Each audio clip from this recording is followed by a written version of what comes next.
welcome. You're watching this special Budget 2026 segment on NewsX called My Budget Wishlist. And joining us today is Ganesh Gopalan, who is the co-founder and CEO of Gyani.ai. Sir, what are your top expectations from the AI industry?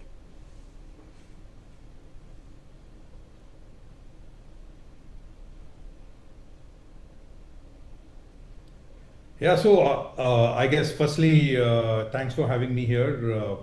I'm Ganesh, one of the co-founders of Gyani.ai.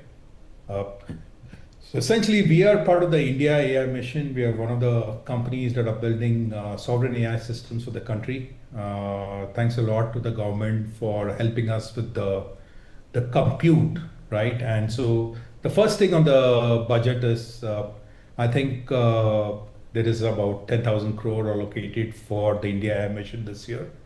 We are looking for much higher allocations in the coming years, including the next financial year, so that AI companies like us can get the benefit of the AI compute. That's absolutely number one.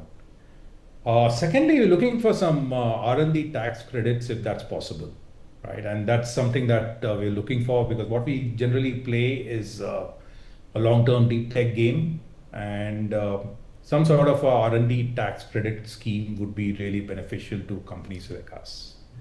I think the third ask is more like a policy ask. Can X amounts of tenders in government and various other organizations be reserved for startups, right? The thing about building sovereign AI and for AI startups is, the more data that we process, the more projects that we do, our AI gets better and better. So, there's more of a policy mandate and, asking for certain amount of projects to be, necessarily given off to AI startups. So three things that I mentioned. Firstly, continue to support the India AI mission with budgets for the AI compute. Secondly, some sort of an R&D tax credits for AI. And thirdly, most importantly as well, some policy mandates to ensure that, Indian startups get the benefits of working with, large government contracts.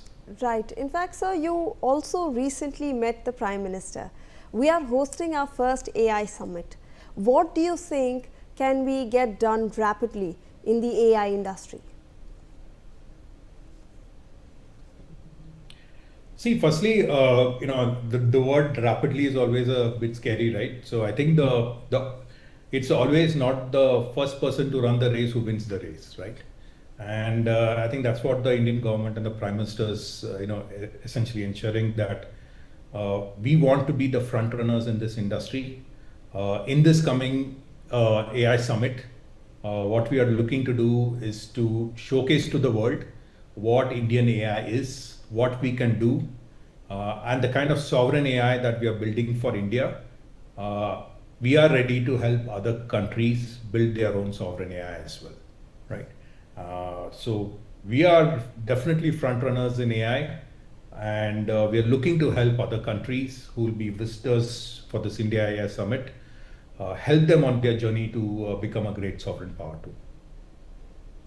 In fact, sir, generative.ai dominates the global market. What do you think is the future of AI then, sir?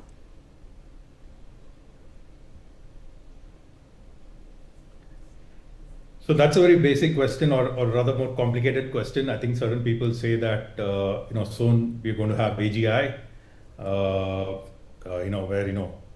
where AI is going to match human intelligence. Certain people say that we're going to have ASI very soon, where AI is going to match the intelligence of thousands of human beings very soon, right?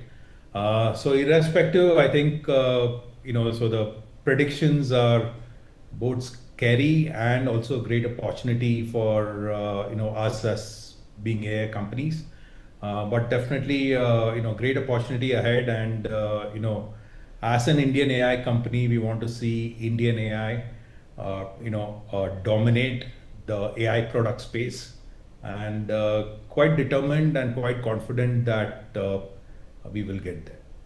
Right. So when we talk about Indian AI, Gyani.ai has been working a lot in the voice-first agentic AI space. So what are the hurdles that come in developing it, and how can this budget help you reach the goal? See, firstly, a lot of people in the media, often say that, there's not much AI happening in India, right? I have to say that we are probably, in terms of voice AI, probably consume or, we service probably the maximum volume of voice AI interactions probably in the world, right? As a company, right? Obviously, the volumes, because we tend to work with about 200 organizations in India, and Indian organizations, I can tell you, are at the forefront of adopting AI as well. So whether it's AI as a product or adopting AI, definitely there is, huge interest and huge adoption in India.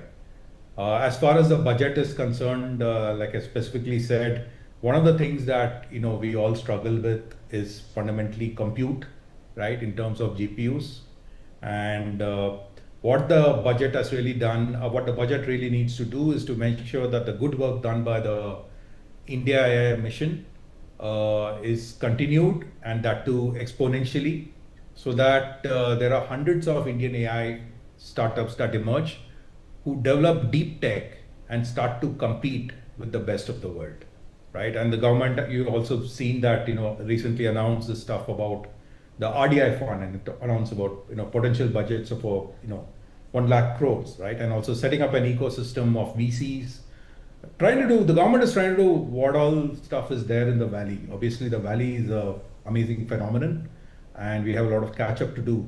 But the budgets need to support all these initiatives, both in terms of compute availability, in terms of availability of capital, in terms of supporting with RDI, supporting with R&D tax credits, and a bunch of other things, right? And more importantly, like I said, policy mandates that say that more projects be given to AI startups in India, and so on and so forth, so that by winning in India, which is like probably the most complex market in the world, without a doubt, Indian AI startups will win all across the world.